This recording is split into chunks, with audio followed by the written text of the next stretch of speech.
Hello everyone, the Healing Oracle here, back again for part 2 of my Twin Flames video, as promised.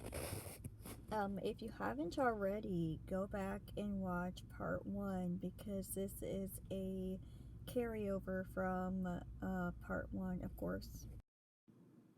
But anyway, I'm going to get right into it and speak about what I didn't get to on part 1, which I think is extremely important, is the cycle of separation and union.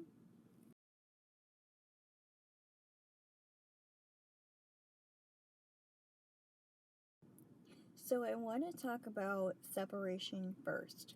So what is it? Why does it have to happen? Why do we need to go through it? What should we be doing during separation? So on and so forth.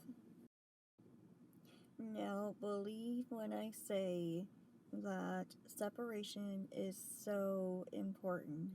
Separation needs to happen.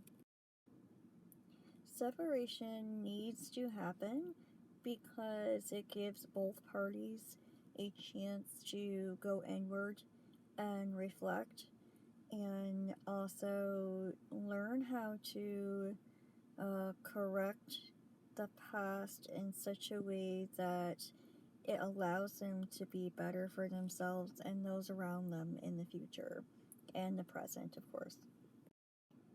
Separation happens because there's several reasons. So number one reason would be that the chaser is pushing the chasing on the other, and constant with the needing to be around, or needing to call, needing to speak to, etc. And the runner kind of retreats out of either fear or needing a break.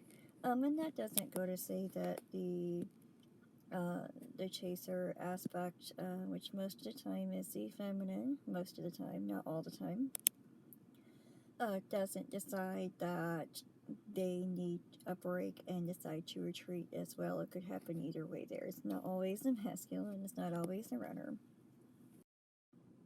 Also, sometimes separation happens because one moves away, one or the other, or both are on opposite sides of the world, and there's no possible way for communication, okay? One might be on a business trip with no phones, no internet, and there's just no way to communicate with each other. There's several reasons why separation would happen, but regardless, separation does happen, and there's no time limit. It could be for a few days of no contact, it could be a few weeks, it could be a few years, it could be a couple of decades even. There's no time on that. Okay, I've known some twin flame couples that I've coached that had met early on in life, say in their early 20s, and they reunite in their 50s. They happen to run into each other again. Or there could be, meeting early on. And typically, as I said before in the first video, you don't meet, typically. It's unusual to meet when you're teenagers, but it does happen. You could meet early on and then stay in contact, and then go through cycles of contact and no contact. Those are your cycles of separation and union. What are we supposed to be doing during separation? So we're supposed to be doing a lot, and unfortunately, some aren't aware of what they are supposed to be doing, so separation gets prolonged. So separation, again, is a time to go inward and reflect on your wounds, your conflicts within yourself, and look at what has happened to cause, number one, to cause the initial separation. What happened there? What were my wounds that were being shown to me per the other person? And What do I need to be healing there? Okay, what wound got opened? What am I ignoring?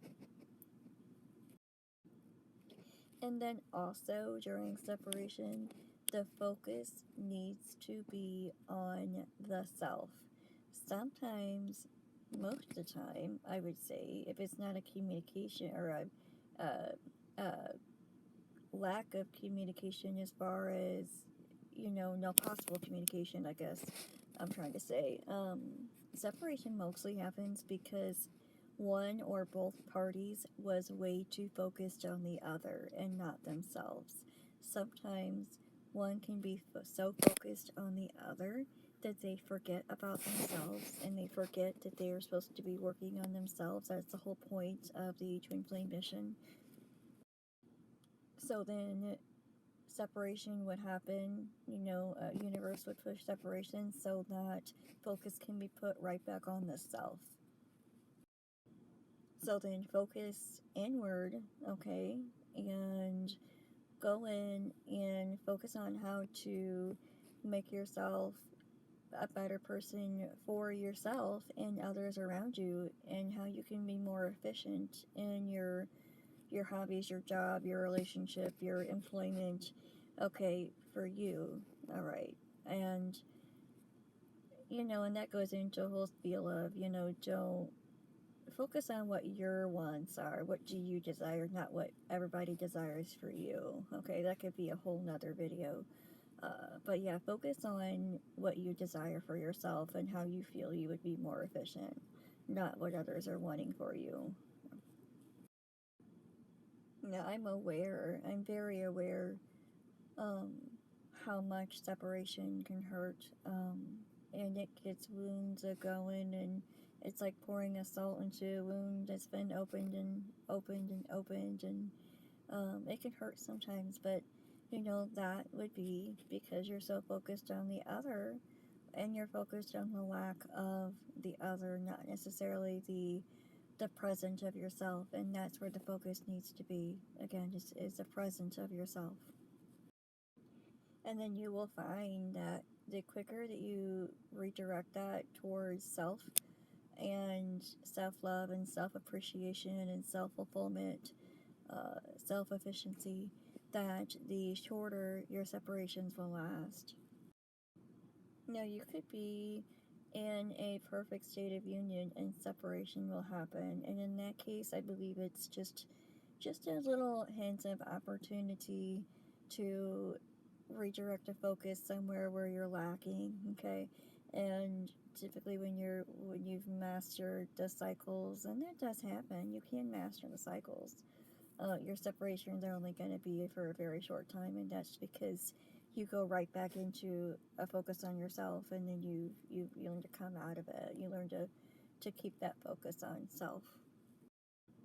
Okay, so this is going to be a short video, so I'm going to go right into union. So union is just so misunderstood, okay? It's not necessarily a marriage. It could be, absolutely. Not necessarily.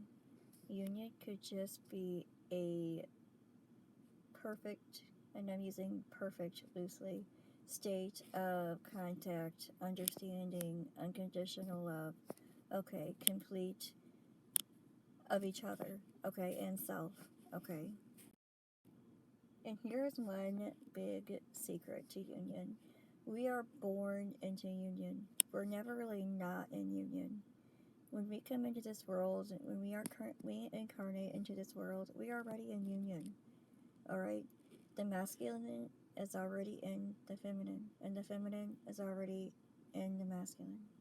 We are already in union. Whether or not we are not talking for decades, or on opposite ends of the world, or even in different planets, on different planets, we are never not in union.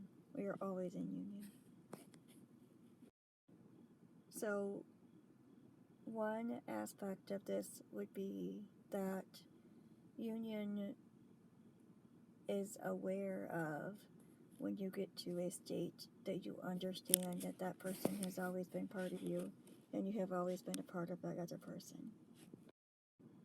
I will come back at a later time when I've got a little more time to go in more detail, but that really is all there is to it. That's all there really has to be to it.